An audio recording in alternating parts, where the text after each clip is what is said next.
Generations are defined by plenty of things, but one of the biggest is obviously pop culture. While you can make fun of Gen Z kids for constantly being on their iPhones, mindlessly scrolling through TikTok, millennials had their fair share of weird trends as well. In this video, we're going to be taking a look at some pop culture things that you'll probably recognize if you're a millennial. Before we get started, please consider subscribing, ringing the bell, and giving us a like. Kicking off our list in the number 10 spot is Napster. Napster was a peer-to-peer file-sharing network for music. While it had some major changes due to the complex copyright laws that come along with music, it's those same confusing laws which are currently negatively impacting websites like Twitch TV. The site, however, paved the way for paid music streaming services we know and love today, like Spotify and Apple Music.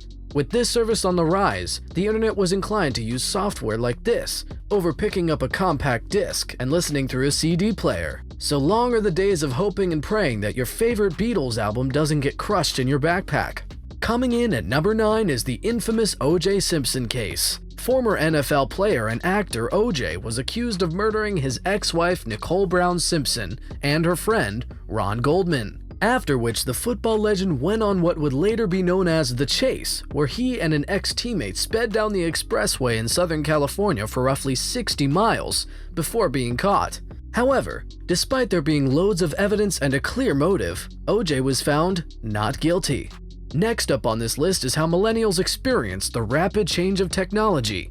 If you're a millennial, you went from CDs to online downloads as we previously mentioned, as well as watching your Game Boy Advances turn into Nintendo DS's, all the way up to playing Pokemon on your Nintendo Switch. The craziest change of all was the massive influence the internet has gained since you were a kid. Far as strange now are the days where people send mail to regularly communicate with a pen pal. At a young age, you were still using landlines, and maybe you had one of those gigantic backpack cell phones later in life. But then in your high school years, you witnessed the flip phone. You know, like the Motorola Razr, which defined that era before evolving into Blackberries, and of course eventually, the iPhone. Millennials got the best of both worlds. Coming in at number 7 is Michael Jackson. If you're a millennial, Michael Jackson was at the height of his popularity around your teens. And with all that popularity came all the fans and fame in the world. His hit single Thriller was no doubt one of the biggest songs of that era. And you're probably a millennial if you remember breaking it down to that song on the skating rink floor. Of course, the man with one white glove has had his share of controversy, with documentaries like Finding Neverland bringing some of his scandals to light once more. Even with that though, I'm sure that the king of pop will likely still be remembered for his iconic dance moves and sensational music for many decades to come. Next up on this list is the excessive usage of Aqua Net. Aqua Net was a hairspray brand with a very distinct smell that helped teenagers all over the world make their hair hard as a rock to persistently have hairstyles they are definitely embarrassed of now. You know your neighbor Jimmy, whose girlfriend wanted him to look like Bon Jovi for their homecoming. Yeah, he also remembers how awful his hair looked that night. Coming in at number 5 is the kids' TV network PBS Kids. The shows presented by PBS have a special place in millennial hearts, and even in some Gen Z kids' hearts because of their significant impact. Just to name a few of these childhood-shaping shows, there's Barney, Reading Rainbow, Mr. Rogers, and of course, The Bob Ross Show. And while the artist has passed on, you could still watch Bob Ross paint some happy little clouds over on Twitch if you want to relive a bit of your childhood. Coming in at number 4 is another part of millennial culture from TV, Pimp My Ride. This TV show followed hip-hop artist Exhibit and his crew around the country, looking for some of the most broken-down hoopties they could find. They would then take the sad excuses of vehicles and flip them into something, as the name implies, pimping. Or they would replace their car entirely with a tricked-out new car. The show itself began airing around March of 2004 and later ended in December of 2007. Although it is sadly gone, it lives on through many memes, with some YouTubers who grew up around this era even making series similar to it in video games like Rocket League. But hey, if X and his crew ever want to make a comeback with the show, I know my car could definitely use some pimping out. Kicking off the top 3 section is the iDog, manufactured by Sega Toys. This little robotic puppy was on the millennial kids' Christmas lists all over the world from its debut in 2005. It eventually spawned many of those weird off-brand variations you found at local dollar stores.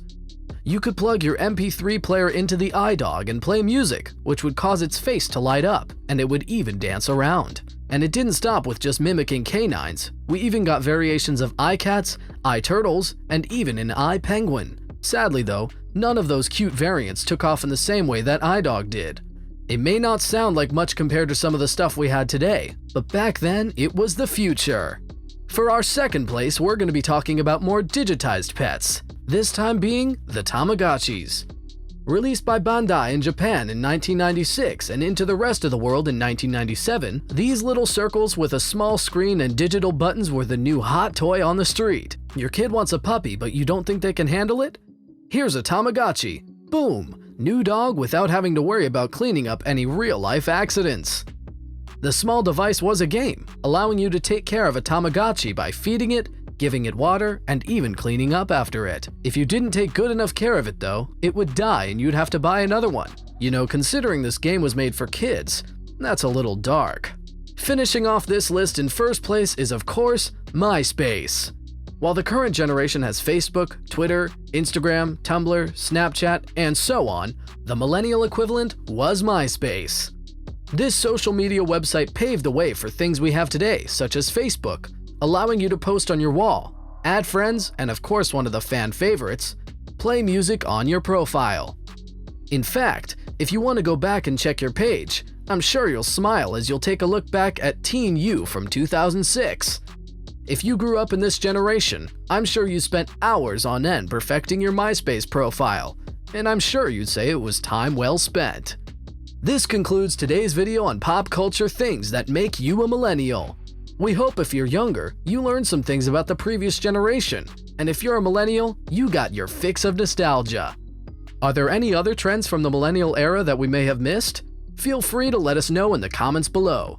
If you enjoyed this video, please don't forget to leave a like and subscribe. Thank you for watching, and stay safe, my friends.